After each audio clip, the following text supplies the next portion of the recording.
Hi, welcome to Dale McCluskey's Dog Training. My name is Dale McCluskey, and I'd like to speak for a few minutes regarding the whole issue of devices. And I'm going to show you how really devices get a lot more credit than they deserve within the context of the dog and human dynamic and relationship, and as it links to the psychological aspect of everything. So I'm going to kind of show you, kind of get your mind going a little bit here, and just to kind of show you how it also links into the context of conditioning and response and how all these things kind of link together. So to understand a device, it's to understand that that's just what I call the surface. That's just what you see with your eye. That's what you're using. But what you're using or what you hold in your hand can influence where your mind goes, or vice versa.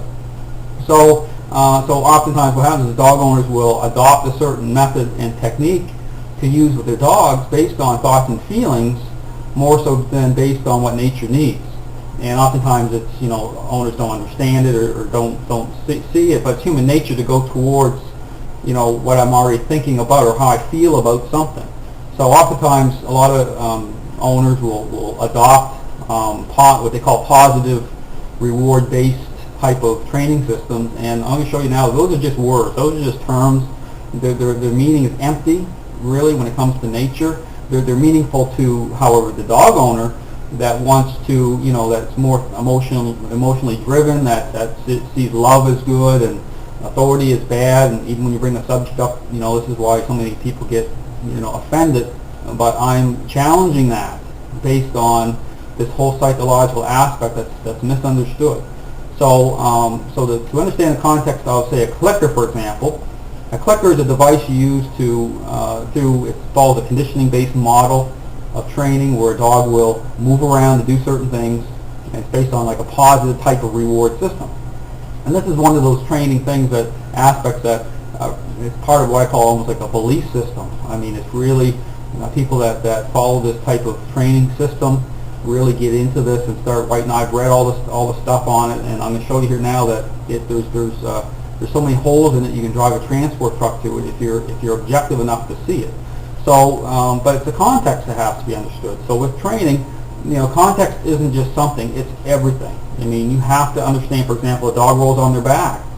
That oftentimes can be they're rejecting authoritative interaction.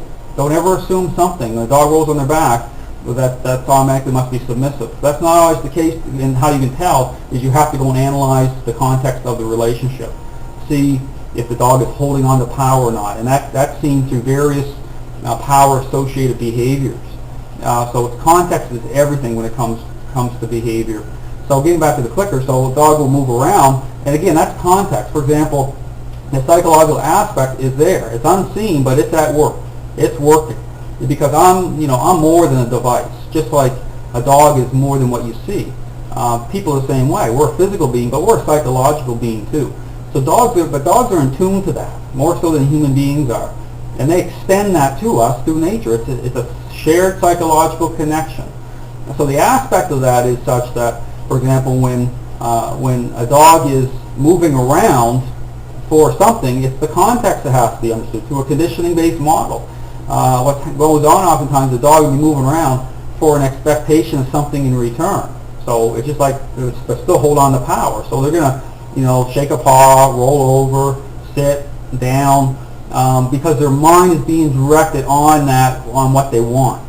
Not directly through associated to nature, through me, influencing that behavior within the context of power shift. They're just doing things based on what they want.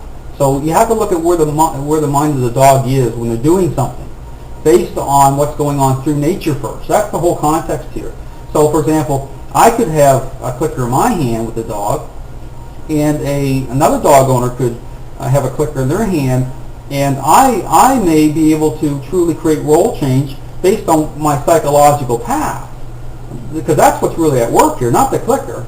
So, but the dog is going to be moving around, but because I'm interacting in a way that, if I'm a confident person, if my personality type is drawing in authority through my mind, if I'm expressing that dog is connected to that and feels that and responds to that.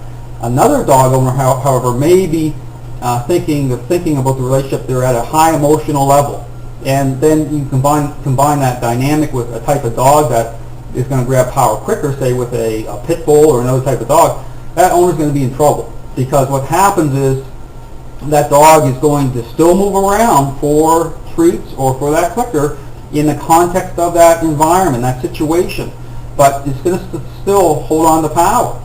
So, but the response from conditioning, it blinds owners and trainers into assuming things.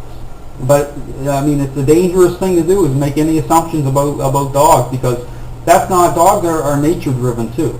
I mean, it's the same thing. You can open a book and sit in a classroom and read all this stuff about conditioning and not get it and not understand it, because you're not connecting to nature. Nature is kind of the thing that's kind of pushed to the side here. But I see it.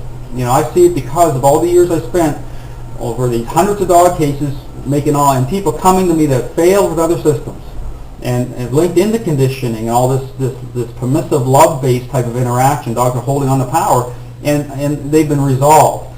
But resolved through the psychological, through getting that owner's mind going the right direction. So again, it's the whole context of devices. Now that's the positive part of it in the context of conditioning. Another aspect is you get into correction collars and such. I say, if you're going to talk about something, or if you're going to adopt a viewpoint on something, do it on the basis of something, not just the fact that you don't like it. I mean, I get into this thing where, authority type of interactions are going to be more successful than, in love-based permissive type of interactions, based on how they align your mind. I mean, the authoritative type of training is going to align your mind, at that level more so than the other will, obviously. So, especially once you start really looking at the whole psychology of this. So, to get into the actual part of the aspect of another device, it's the remote collars, the I guess shock collars they used to be called. Now everyone's calling them remote collar, trying to get make them sound least offensive, I guess, to people. But they all do the same thing. It's a manifestation. What it is the physical. It's a manifestation of authority. So it's a push button type of technology.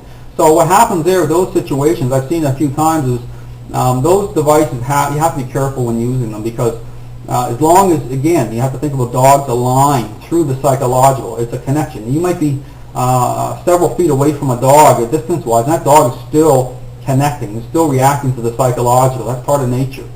So those remote type of collars, as long as they're aligning with the mind, there's not going to be an issue.